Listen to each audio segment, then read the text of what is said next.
that restless feeling in your chest, the racing thoughts that spiral before sleep, the way your mind invents disasters out of the most ordinary moments. If anxiety has become your constant shadow, lurking, whispering, tightening its grip, you're not broken. You're human, but here's the truth most of us never hear. You don't have to be ruled by it. You can learn to ease the symptoms, calm the storm inside, and stop letting anxiety dictate the way you move through your days. More than 2,500 years ago, a prince who would become the Buddha uncovered a radical understanding of suffering. Insights so profound that they still speak to our restless, overthinking minds today. He didn't promise to erase fear or worry from life. Instead, he showed a path to transform how we meet those moments, to stop fighting uncertainty and instead find a steadiness that anxiety cannot shake. This isn't about forcing yourself into good vibes only or silencing your thoughts. It's about learning to see clearly, loosening the knots anxiety ties in your chest, and discovering the freedom that's always been within reach, even in the middle of the storm. So stay with me, because what you're about to discover isn't just a teaching from the past. It's a way to shift your relationship with anxiety forever. Lesson 1. The second arrow of suffering. When anxiety strikes, something fascinating happens. The first wave rolls in, the tight chest, the racing heart, the restless energy coursing through your body. This is what Buddhism calls the first arrow. It's natural, biological, unavoidable. Your nervous system is simply doing what it was designed to do, protect you, to prepare you for danger, even if the danger is nothing more than an unanswered email, an upcoming meeting, or a stray thought that suddenly spirals at midnight. That first arrow is life. It's biology. It's being human. But then comes the second arrow, your reaction to the reaction. Why am I feeling this way? I shouldn't be anxious about this. What if this never stops? And suddenly the original sensation multiplies. Judgment, fear, shame, and stories pile on top of what was already uncomfortable. Often it's not the first arrow that causes the deepest pain, it's the second. The Buddha used a simple picture to illustrate this truth. Imagine you're walking through a forest. A branch scrapes your arm. That's the first arrow, unavoidable contact with life's rough edges. But then you spend hours cursing the forest, fearing every tree, replaying the moment again and again. That's the second arrow, and it hurts far more than the scratch itself. Most of us live inside the second arrow without even realizing it. Here's the paradox. Most anxiety isn't actually about the present moment. It's about our relationship to it. It's not the racing heart that traps us. It's what we tell ourselves about the racing heart. This is dangerous. This is unbearable. This means something is wrong with me. The sensation itself is temporary. But the narrative makes it feel endless, permanent, overwhelming.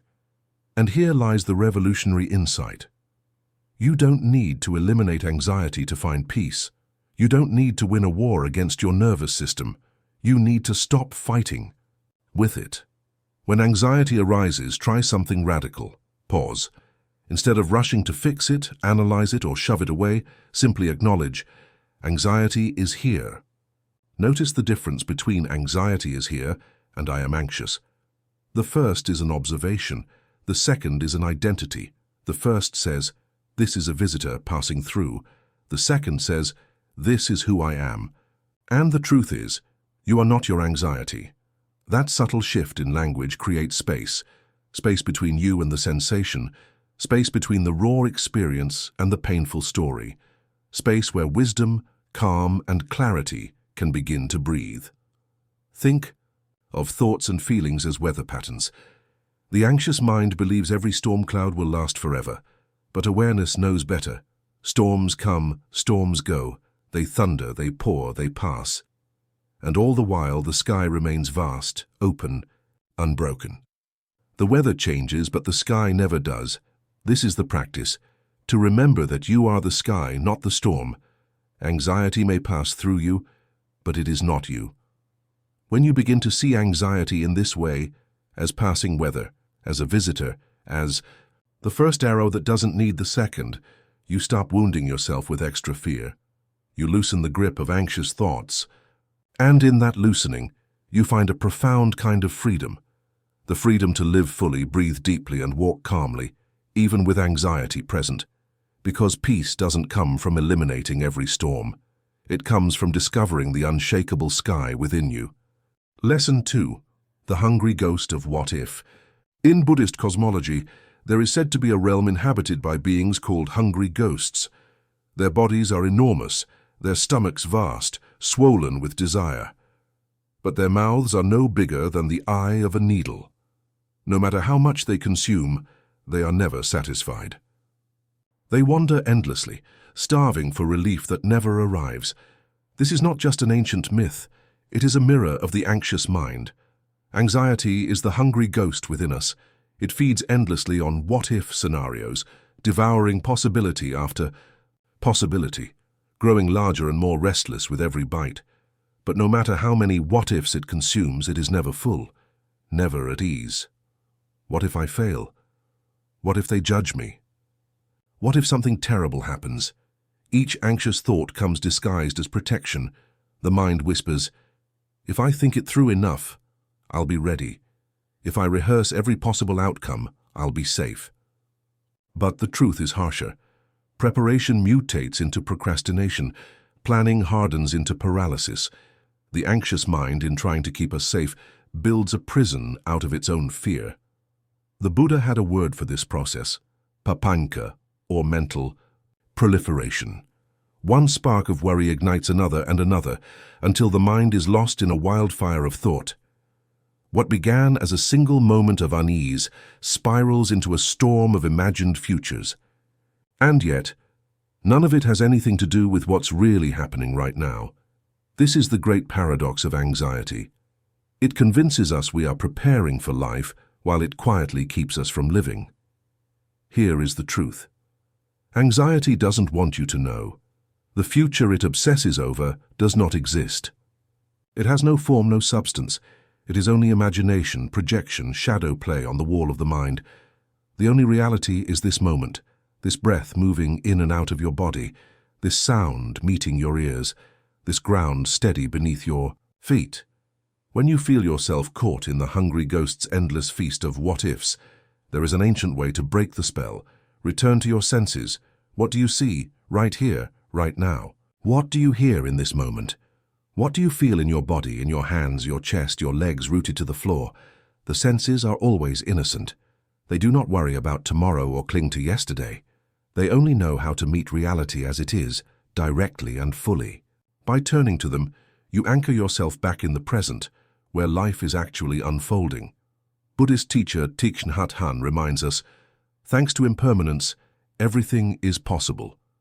The very uncertainty that anxiety fears is the same. Uncertainty that makes healing possible. The future is unwritten, not as a threat but as an invitation. Without impermanence, the seasons could not change, wounds could not heal, and joy could not surprise us. So the next time anxiety tightens its grip and your mind spins its endless what-if stories, remember, they are not prophecies, they are not destiny, they are simply thoughts. Temporary weather patterns moving through the sky of your awareness. Sometimes they thunder, sometimes they pour, sometimes they linger, but storms always pass. And through it all the sky remains. The sky was never broken. You are not the storm. You are the sky. Vast, open, unshaken by the passing of clouds. The hungry ghost may always crave one more anxious thought, one more imagined future. But you are not obligated to keep feeding it. You can step back. You can lay down the second arrow of judgment and return to the fullness of this very moment. And when you do, you discover something the anxious mind can never grasp. A quiet, steady freedom. A deep satisfaction that does not depend on certainty. A peace that was here all along, waiting beneath the noise. Lesson 3. The illusion of solid ground. Anxiety often stems from a deep human craving, the longing for solid ground. We want certainty, predictability, control. We want life to stay within the lines, to follow the plan, to unfold in ways we can prepare for. Somewhere inside, we believe that if things were just stable enough, we could finally relax. But Buddhism reveals a profound and liberating truth. There is no solid ground. Everything is shifting, moving, alive. Your circumstances, your relationships, your body, your feelings, your very thoughts, none of it stands still for long. Even anxiety itself, that old companion, is not permanent. It comes and it goes, rises and falls. What we call life is nothing but this endless flow of change. The Sanskrit word anicca means impermanence. It is one of the Buddha's central teachings that all things are temporary, fleeting, in motion. Nothing, no pain, no pleasure, no storm, no season, lasts forever. When you see this clearly, it is no longer terrifying, it is freeing. Because if everything changes, then no difficulty can imprison you. Think about the ocean. On its surface, it is endlessly changing. Waves rise, crest, and dissolve. Storms sweep through with ferocity, then pass. The surface is never still for long, and yet beneath the surface, chaos lies a vast, steady depth. Silent, calm, unmoved. You are like that. Ocean. Your anxiety is the surface weather. Sometimes gentle ripples, sometimes crashing storms. But beneath it all lies your depth, your awareness, your fundamental stillness. Anxiety may cover the surface, but it does not define the whole of you. This is the gift of impermanence. When you stop demanding that life be predictable, something magical happens. You no longer fight against the flow of change. You begin to move with it. You learn to ride the waves instead of being crushed by them. You discover what Zen calls don't know mind, a willingness to be present without needing to have it all figured out. Don't know mind isn't passive. It doesn't mean you stop caring, stop acting, or stop making choices. It means you stop clinging to the illusion of control. You act from awareness rather than from fear. You make decisions from wisdom rather than from worry. You learn to trust the path as you walk it step by step, even without knowing what waits around the bend. There is an old Zen story.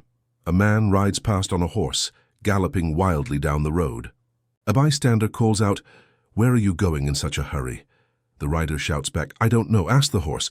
This is how anxiety often feels. The horse is our mind, racing, restless, running faster than we can think. We hold on for dear life, dragged wherever it goes, but here is the truth. You can take the reins, not by forcing the horse to stop, not by beating it into submission, but by gently guiding it, by bringing it back to the path, back to the present, one breath at a time. Even the wildest horse can be trained with patience, kindness, and persistence. When you realize there is no solid ground, you stop exhausting yourself, trying to nail down what can never stay still.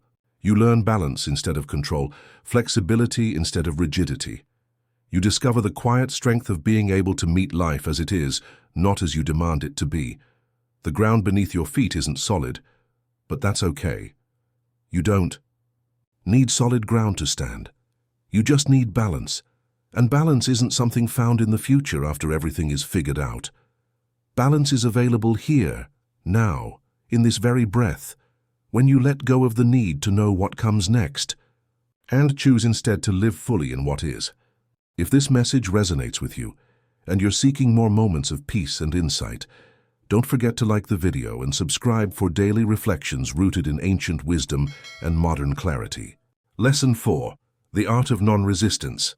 One of the deepest teachings in Buddhism is that resistance creates suffering. The more you push against anxiety, the stronger it pushes back. The harder you fight it, the tighter its grip becomes.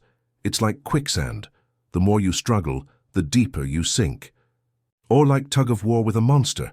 The more you pull, the more it pulls back, and soon the rope burns your hands. What you resist persists.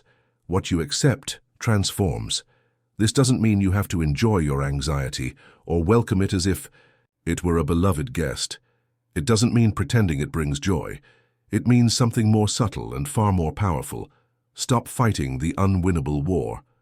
Because so often, it isn't the anxiety itself that wears you down. It's the battle you wage against it.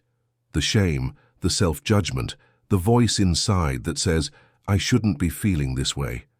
That voice, often hurts more than the original sensation ever could. Think of anxiety as a child in the middle of a tantrum. If you shout at the child, scold it, or try to force it into silence, the crying only grows louder. The child thrashes, screams, clings tighter to its unrest. But if you meet the child with patience, with calm presence, with a kind of steady compassion, the storm slowly begins to lose its fuel. The child feels seen, and sometimes simply being seen is all it needs to soften. Your anxiety is that tantruming child.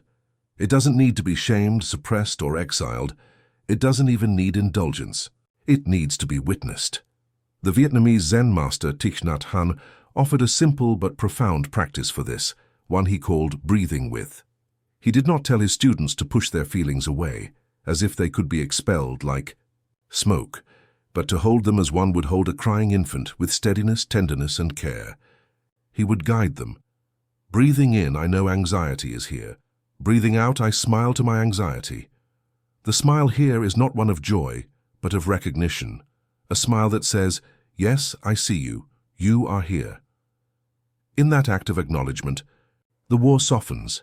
The fire loses its fuel, because there is profound wisdom in the phrase, what you resist persists. Resistance is oxygen to the flames of anxiety. It makes them rise higher, burn hotter. Acceptance does not mean surrendering to every demand your anxious mind makes of you. It means allowing the reality that in this moment, anxiety is here. It means meeting what is already present, instead of exhausting yourself, fighting the fact of its existence. Imagine anxiety as a wave in the ocean of your awareness. You cannot stop the wave from forming. You cannot command the sea to stay calm, but you also do not need to be swallowed by it.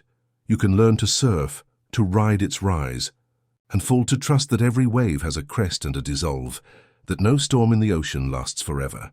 Beneath the turbulence of the surface lies a vast depth that remains steady and still, no matter how wild the surface becomes.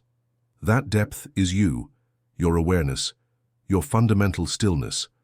And when you stop resisting, something powerful happens. Space opens up. In that space, you are no longer trapped in automatic reaction. You gain the freedom to respond. Instead of being dragged like a rider clinging helplessly to a runaway horse, you can begin to take the reins, not with force, but with patience and steadiness. Instead of drowning in the wave, you can learn to float. Instead of battling the tantruming child, you can meet it with compassion until it softens on its own. This is the heart of Buddhist practice, turning toward what is rather than away. Meeting even the sharpest discomfort with awareness instead of war. Because the instant you stop resisting, you stop feeding the very thing that has power over you. And the moment you stop feeding it, it begins to lose its strength. And in that, to pause, gentle, spacious, steady, peace has room to emerge.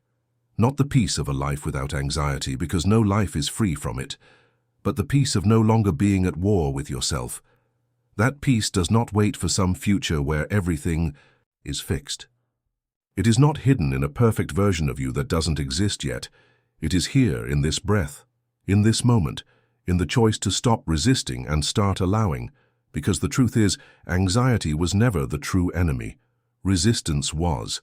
And the moment you lay down your arms, you discover that freedom was waiting for you all along. Lesson 5. The refuge of the present moment. Buddhism teaches that there are three traditional refuges: the Buddha, the awakened awareness within us all; the Dharma, the truth and teachings that point us toward liberation; and the Sangha, the community of fellow travelers walking the path together. These three are called the three jewels, the places where we turn when life feels unsteady, when we need support. But there is also a fourth refuge, one that is available to you in every single moment, no matter where you are or what you're going through, this very moment itself. Anxiety cannot survive in the full presence of now.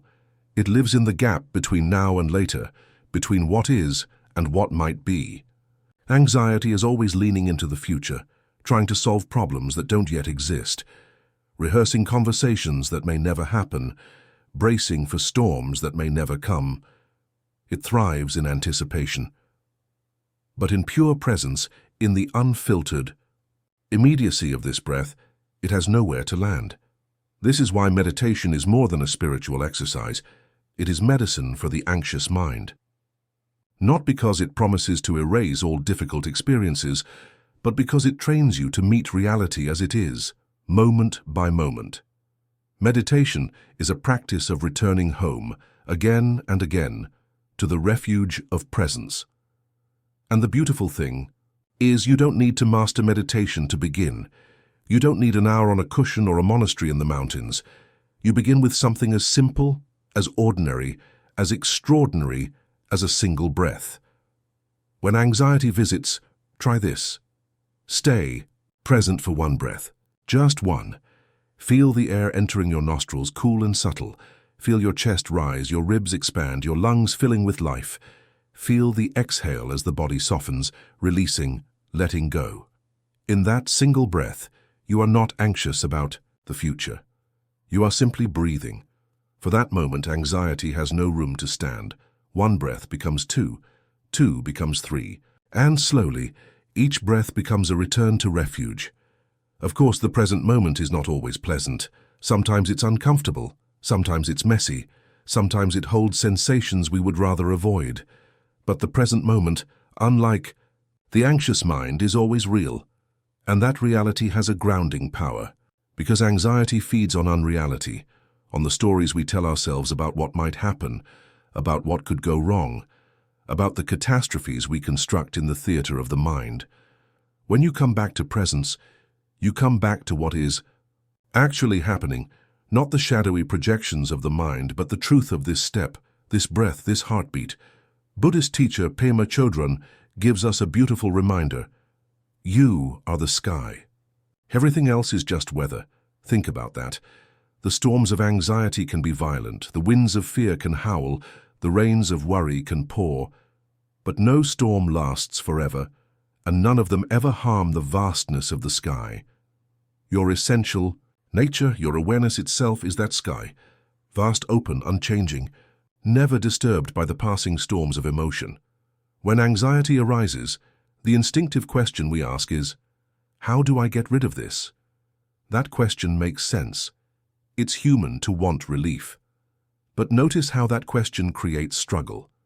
It reinforces the war. It says, this should not be here, I cannot rest until it's gone. And so the resistance fuels the fire. Instead, try asking, how can I be present with this? This question doesn't demand change. It doesn't set a condition for your peace. It opens space. It allows what is here to be here without adding the burden of rejection. And in that space, something profound begins to shift. You stop being the victim of anxiety. You become its compassionate witness. Presence doesn't require you to feel good. It doesn't demand bliss, calm, or clarity. It only requires you to be real, to show up honestly for your own experience, to stop abandoning yourself in the name of control. And paradoxically, when you do this, when you stop fleeing, something begins to loosen. The anxious grip softens. The storm once fought against begins to quiet on its own. Think of it like standing in the rain. Most of us, when anxiety pours down on us, start running, desperately searching for shelter, covering our heads, cursing the sky. But what if you stopped running for just a moment? What if you simply stood there, letting the rain fall, feeling the coolness on your skin, knowing it is only water? When you stop running, you discover that the rain isn't as unbearable as the fear of the rain. This is why the present moment is the deepest refuge. The Buddha, the Dharma, the Sangha, and this breath, this step, this heartbeat, this very now, the mind will tempt you to chase the future, to prepare for every possible disaster. But the truth is, you cannot breathe tomorrow's breath. You cannot live tomorrow's life. You can only live this one. And the more you practice returning to now, the more you see, this moment is enough. Not always easy, not always pleasant, but always enough. Each time you return, you strengthen the muscle of presence. Each time you return, you remember the sky that you are. Each time you return, anxiety has less room to rule you. So the next time anxiety arises, remember, the question is not, how do I make this go away? The question is, can I stay with this just for one breath? because one breath is always possible, and one breath is always here. And in one breath, you can touch freedom.